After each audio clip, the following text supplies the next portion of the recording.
Falar agora do Cruzeiro, você sabe, o time tá de férias. Agora é negócio de mercado da bola pra tudo quanto é lado e tá lá no nosso site, ge.globo. Meio de campo, Juanfer Quinteiro, colombiano, jogador do River Plate, mas o empréstimo acaba no final do ano. Ele pertence ao Shenzhen da China e interessa ao clube do Ronaldo, mas a situação, vou te dizer, bem a verdade, é complicada. O Cruzeiro teria que pagar 10 milhões de reais pra ter esse jogador.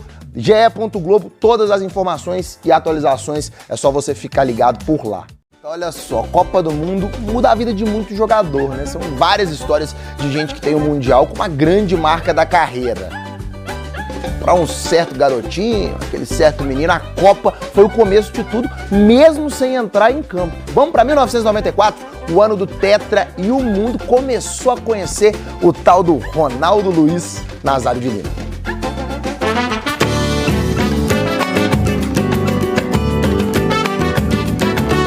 Foi uma experiência que condicionou a minha carreira inteira. Foi aqui no canto, e acelera, para e corta para um lado, corta para o outro. Canapes caiu, acho que a coluna dele foi para o espaço ali. Que beleza! Nos primeiros jogos do Ronaldo, a maioria das pessoas falava: esse menino vai virar um fenômeno.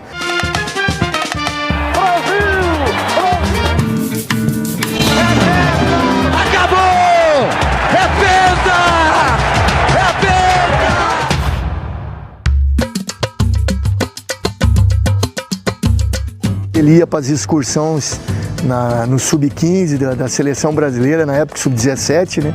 E quando ele voltava da Europa, ele falava: poxa, eu fiz 14 gols, pô. A gente falava: pô, esse menino é uma máquina de fazer gol, pô. Que ele jogava 6, 7 jogos, então já fazia gols na categoria de base, né? E depois, quando ele subiu pro profissional, a gente viu que ele ia arrebentar, né? Qual é o seu segredo? Marcar gol, né?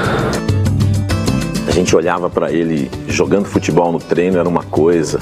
Com o manto do Cruzeiro à noite, no Mineirão, parecia outra pessoa. Era fominha, né? Às vezes a gente brigava dentro de campo porque ele não tocava a bola para ninguém, centroavante, né? E ele queria decidir os jogos e decidiu. Aquilo ali, ele deixou a bola no chão, foi? Eu era um repórter do Geral, era um repórter do Jornal Nacional em Belo Horizonte. Um acontecimento nacional, aquilo que se prenunciava, né, que se anunciava, que era a convocação para a Copa de 94. Aí o repórter do Jornal Nacional foi escalado para fazer essa cobertura. O Ronaldo, alguns amigos e funcionários do Cruzeiro ficaram em frente à televisão, aguardando o anúncio da convocação dos 22 jogadores que vão à Copa do Mundo dos Estados Unidos. Um ambiente simples, né? Um balcão simples com uma televisãozinha pequena. O clima que pairava no ar lá era um clima de expectativa. Ele estava tenso, ele estava ansioso, ele estava aguardando alguma coisa. E a hora que vem a notícia, ele abre aquele sorrisão, né? Ou seja, parece que tiraram alguma coisa, um peso das costas dele. Ronaldo!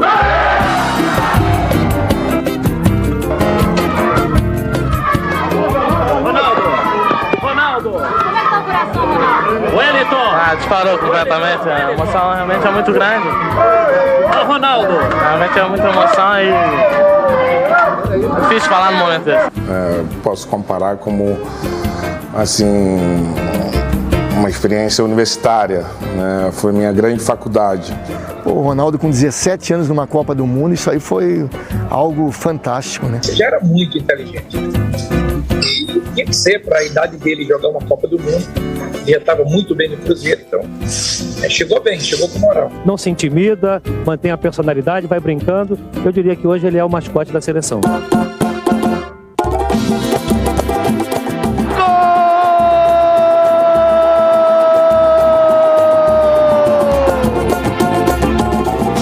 Lembro que eu observava o Romário nos mínimos detalhes, dentro de campo, como ele se movimentava, fora de campo, como ele falava, como ele agia, como ele atendia os fãs, do Bebeto, enfim, Dunga.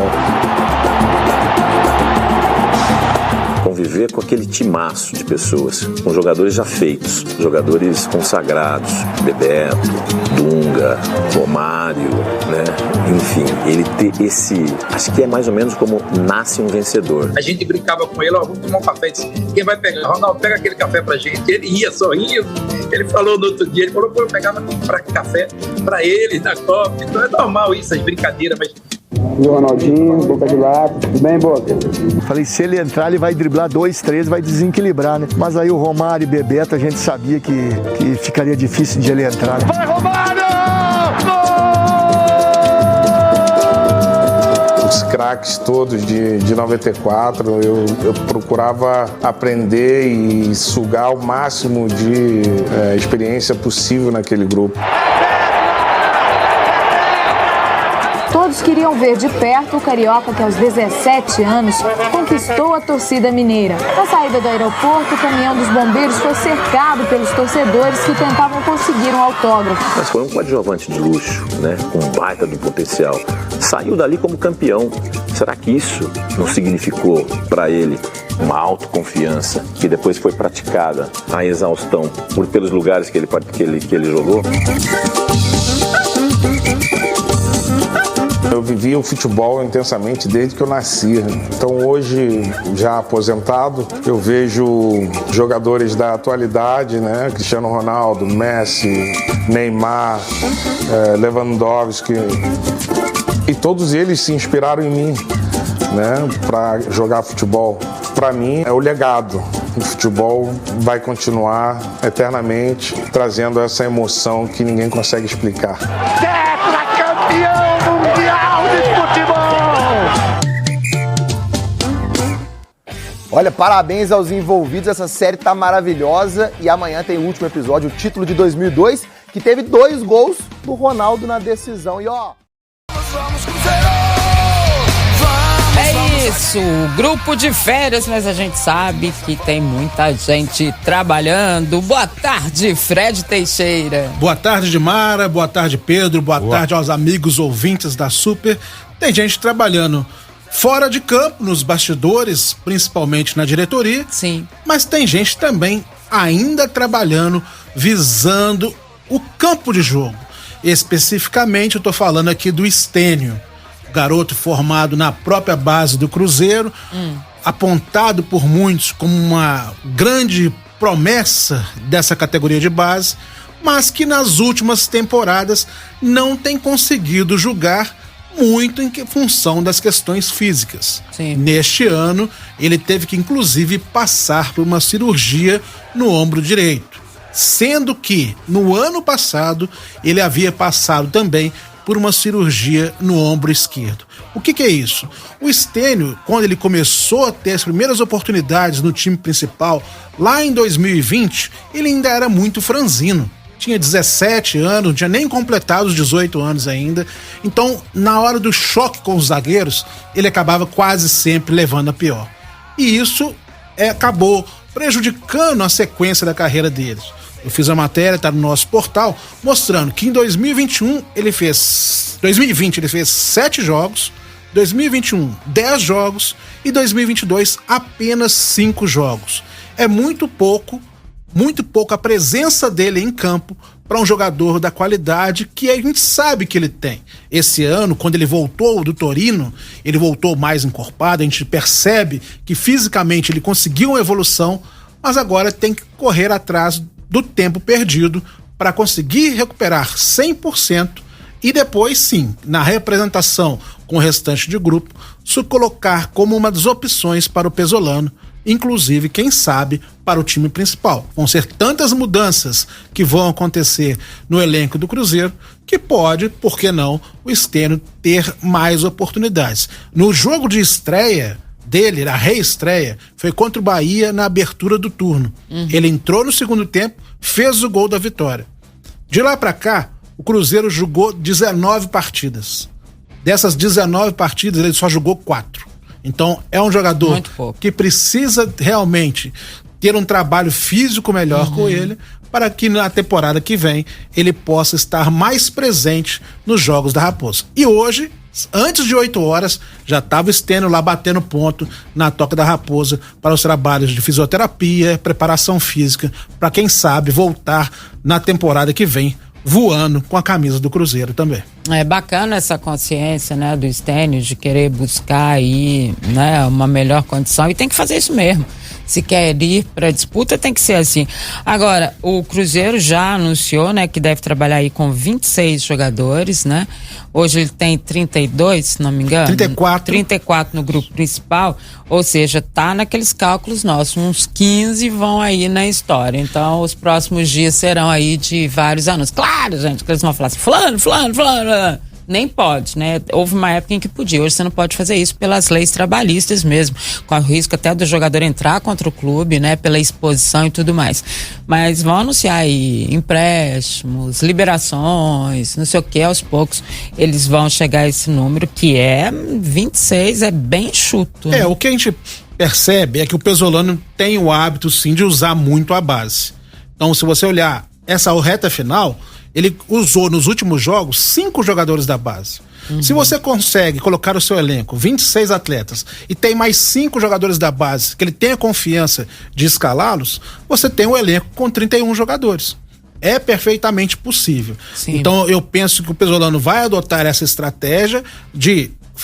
Oficialmente no elenco principal tem 26, mas tem esses 5, 6 da base que na hora que eu precisar eu posso recorrer a ele. Nós vimos o exemplo, o Kaique, o Xavier, o Juan Santos, que começou a ser utilizado, jogadores que deram resposta a Pesolano em campo. E além de tudo, um grupo que também no sub-20 do Cruzeiro se saiu vitorioso. Ontem conquistaram o título mineiro do sub-20.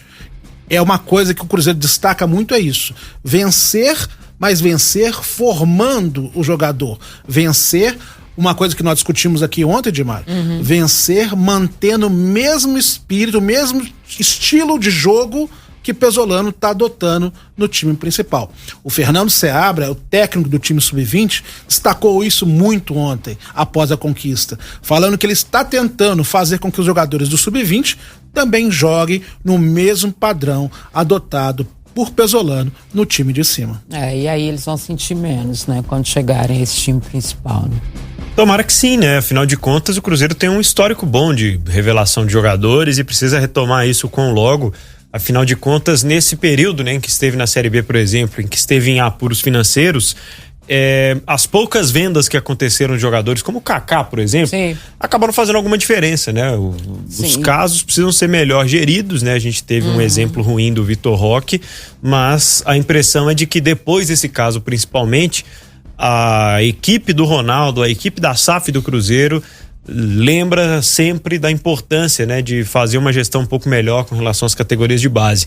E o Stênio é um jogador que ele tem uma habilidade que, em termos de potencial, é acima da média, com certeza. Em termos de potencial, a gente viu um Stênio na subida da base profissional, um garoto muito habilidoso. Então eu acho que muito habilidoso. A gente tem aí realmente, com esse compromisso, né, uma expectativa ainda maior com relação a ele pro ano que vem.